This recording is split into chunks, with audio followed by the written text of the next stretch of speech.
What's up, everybody? My name is Marvin, better known as Ven from the TTV channel, which is a YouTube channel hosted by a team of young creative talent. We've worked on this channel for several years, and while a lot has changed, I am happy to say that we have maintained the same passion for building, collecting, and playing with LEGO that we had all those years ago. And we are more than excited to be able to bring all these qualities with us to the LEGO Live event in New York. There we'll be able to show you some of the cool creations we made out of LEGO Boost. So until then, I thank you for watching, and I'll see you all next time. Alright, so for the next half of this, or the next 15 minutes, a little less than that, of GT, we're going to be moving on to more set stuff. There's a ton of set stuff. So we didn't do an episode last week because there wasn't a lot to talk about. There's so much to talk about this week. Like, just a ridiculous amount of stuff to talk about. Like, crazy amount of stuff.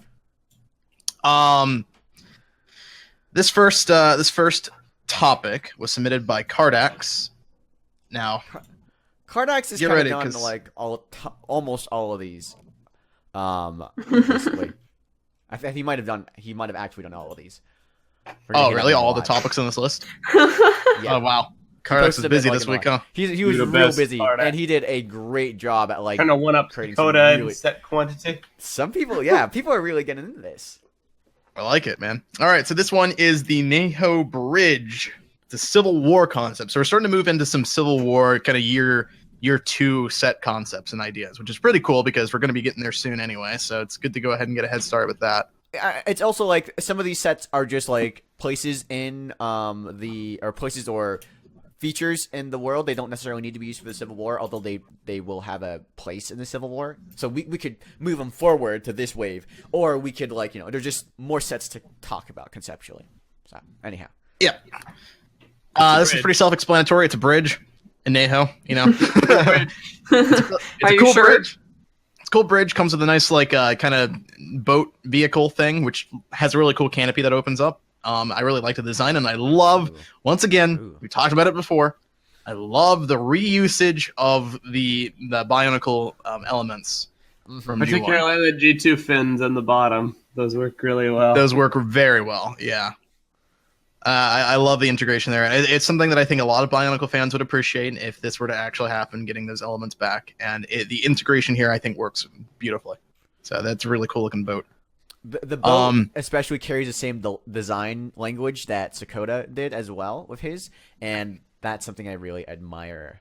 That it's a very distinct vehicle. It does not look exactly like Sakota's boat at all. If you can see it and be like, it's a different boat, but the same people built it, same culture built it, which is always a good thing. Yeah. The bridge itself. It's a bridge. Yeah, it's a bridge. It has its purpose. Detailing. It has good coloration. The foliage helps breathe some life into it. At the same time, I feel like it might be a little plain. I don't know. Mm-hmm. When you compare it to the last bridge, which was like Master Falls from the Ninjago movie. Yeah. You know, obviously, the bulk of the design aesthetic went to the boat, despite the set being called the Naho Bridge. But it's still a cool bridge. It's not a bad one by any means.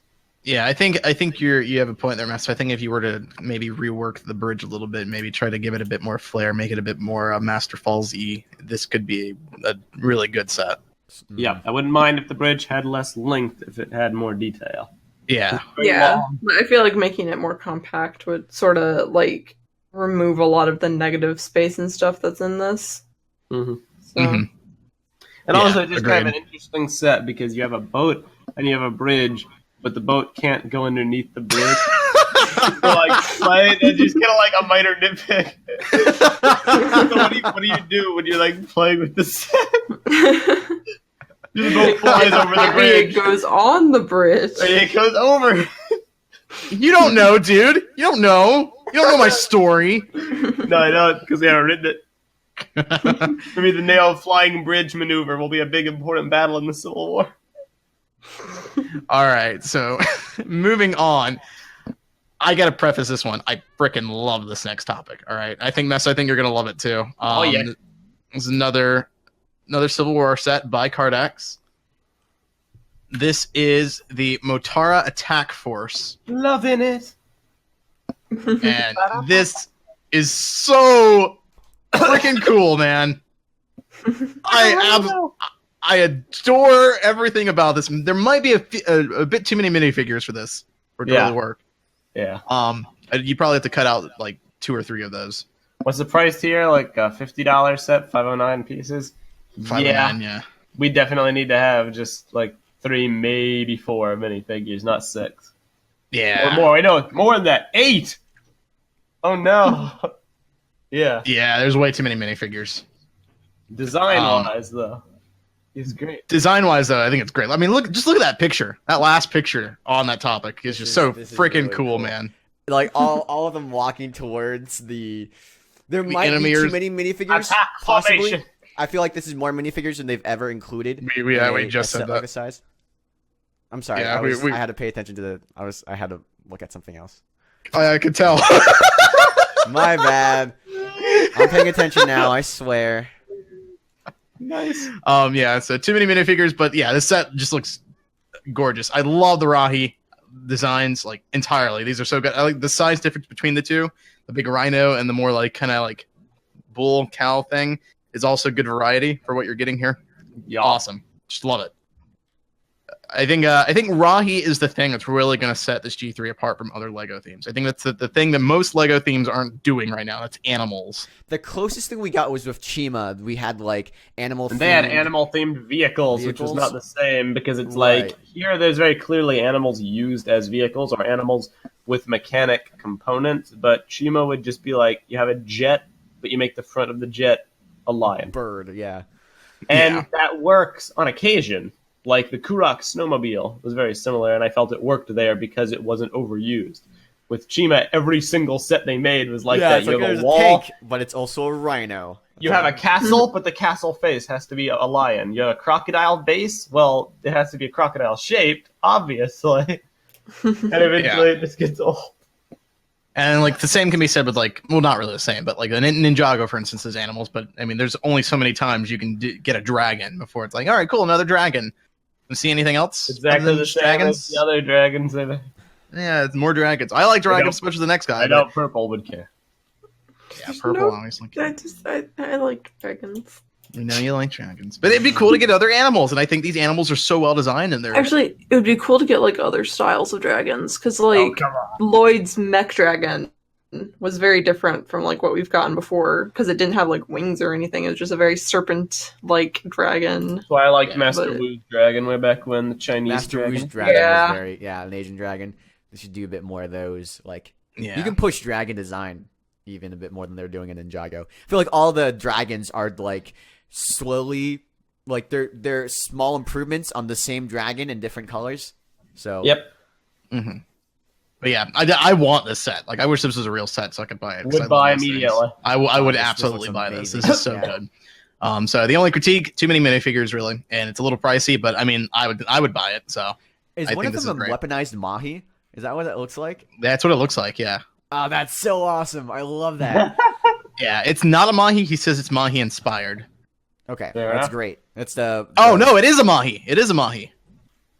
It's a Mahi inspired by Santicle's design. Shout out to Santicle. I'm not sure which one Santicle made. Santicle the Hedgehog. I'm sure we've covered it before, though. Yeah. I'm going to look at his activity and topics and see what Motara Attack Force. Praise-based. Oh, no, this is replying. Okay, yeah. So, yeah, that is a Mahi. That's really cool. Freaking love wow. this. There's another set that just got made in the last 16 hours that I haven't seen. I'll add it to the list. My bad. Go ahead and link that one. We'll talk about that one next. Okay, or actually, we're going to talk about that one next because it is made by Santicle, and that's how I saw it. It's the Vako Nest. Vako Nest. Vako. All right. Whoa! Look at that thing. What? So this is the Vako. Look at that thing. This thing is the thing that the fire spitter that they fight in. Yeah, this is the fire spitters that they fight. Okay. That's so cool! So look at this, man. Oh man, that's so cool. We wrote that in the script and someone made it into a set. Unique looking. That looks like nothing else. I feel like the wall is a bit un-Lego-esque as far as they haven't done anything like that in a set. I think the wall might just be a display. I'm not sure if he intended that to be part of the set. That's true. It almost doesn't need it. You're probably right. It's why it is the display. Yeah, I think it's just there to kind of make that look a little more impressive, I guess. Fair enough. I agree. You almost don't even need it. Like if you were to kind of just add a bit more to the Bako itself to give it some more flair, you can almost make this just a set on its own. I think the body is the only thing that's a little too smooth, and it could use a bit more detailing on it. And I think it's just one giant piece. So they could have, if you take that body and you make a more custom build out of that, it would look amazing. What if you give it stickers? But you could give it stickers. I actually kind of like that it's one piece because then you can get away with doing multiple. Because there's so few pieces actually being used there, you can actually get maybe 2 or 3. Yeah. Without it really inflating that piece count. In that case, let's do that, but add Mexel joints to the tail or something just to make the tail a bit more. The tail is also one giant piece. Well, it's like 3 pieces, but yeah. Yeah, I mean, you are right. It's technically 3 pieces, but the pieces can't move. So for all intents and purposes, it's a giant piece. They can rotate. I love the way it's designed, though. So I think for me, the only the flaws here that the technical work and its build is a little lacking, but I think the actual appearance that it has is perfect. Yeah, it has a nice aesthetic. It's exactly what I envisioned. Vaguely unsettling, creepy kind of a look that a lot of stuff. Yeah. It looks like a Ninjago monster from the TV show. It does. Yeah. So uncanny. It doesn't. So weird and uncanny and creepy. Yeah. It's just it's good. I love that instead of going where a lot of other people would have gone with just a red and maybe a red and yellow fire monster, he did black and transparent orange. Very, very striking design, and I love shells that. might even be transparent black, like was used on Lava Beast. I'm not sure. But that's the great thing. It's smoky black. Oh, that fits him so well too. That's cool. Yep. Yeah, I think you're right. I think you are right. It doesn't in the render. It doesn't show up as well. But if you actually built it out of the set parts, it would look amazing. Yep. That's awesome. All right. So let's move on here because we're starting to run out of time. We might not be able to hit all the rest of these topics. Actually. Go. But here is next set by Kardax, the Mangai Stronghold.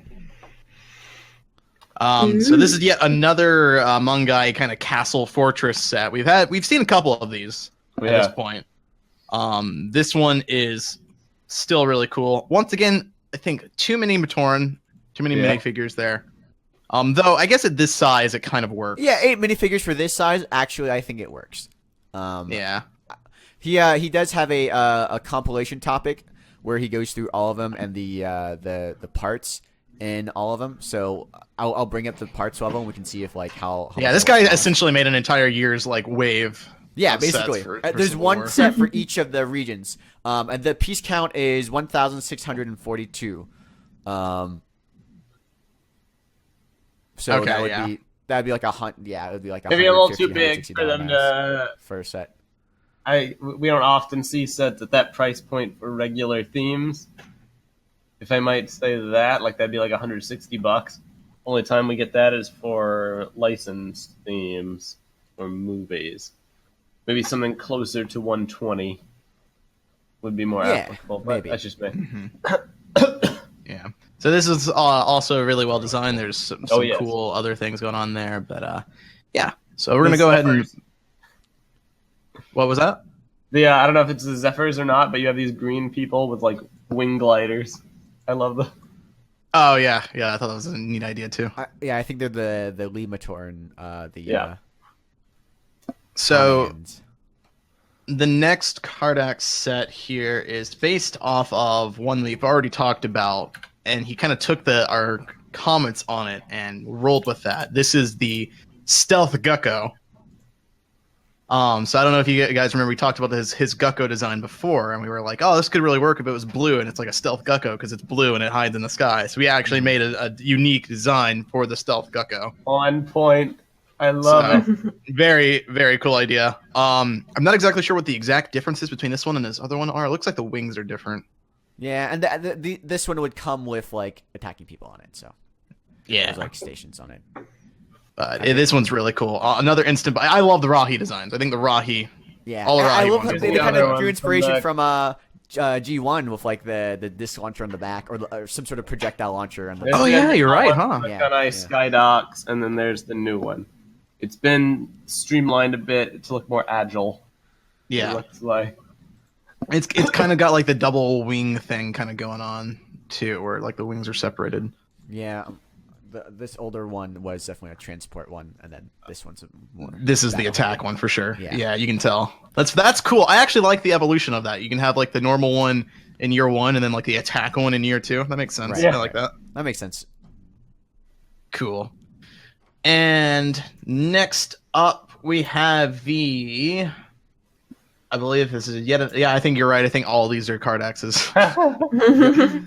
This is the Ihuan gate. I like this one a lot. So this is just kind of it's a very small scale one compared to some of the others. If it's Ihuan, please tell me. It hurts my head at this point. Ihuan versus Ihuan. It's Ihuan. There you go. Yeah, there's no extra I. Ihuan. That sounds awful. It's 1,114 pieces. That's more like it. Very compact design here too. Most of those pieces seem to be kind of really building on that like just general shape, which looks good. It looks great. My favorite part without question is this little gazebo almost that has like icicles hanging down from the ceiling. Yeah, that's clever. Ice on the roof. You can like it's almost modular in the sense that you can take off the roof and stuff and look inside. There's like bunks. There's all this stuff where the guards. A lot of interior detailing here, like especially like on the steps and like the chairs and the fireplace. Zoom up. Red flags. It's so good, dude. It's really well done. Very detailed. Yeah. Wow. I absolutely love this. I would totally buy this too. Man. Now, the only thing I could say is that, like, maybe if you're looking at it and you're saying this is going to be $120, it looks small and you don't see all the detail inside at first. Some people might be adverse to buying this for $120 or $100 or whatever it would cost. Yeah. So that might be. That was always that was always the trade-off for like doing like more like building focused sets. Is that if we want really detailed ones, most of that detail is going to be compact. It wouldn't look like it's worth the price that it was. Right. We ran into that with some of our Lee Koro designs back when we did the original BrickFeed contest.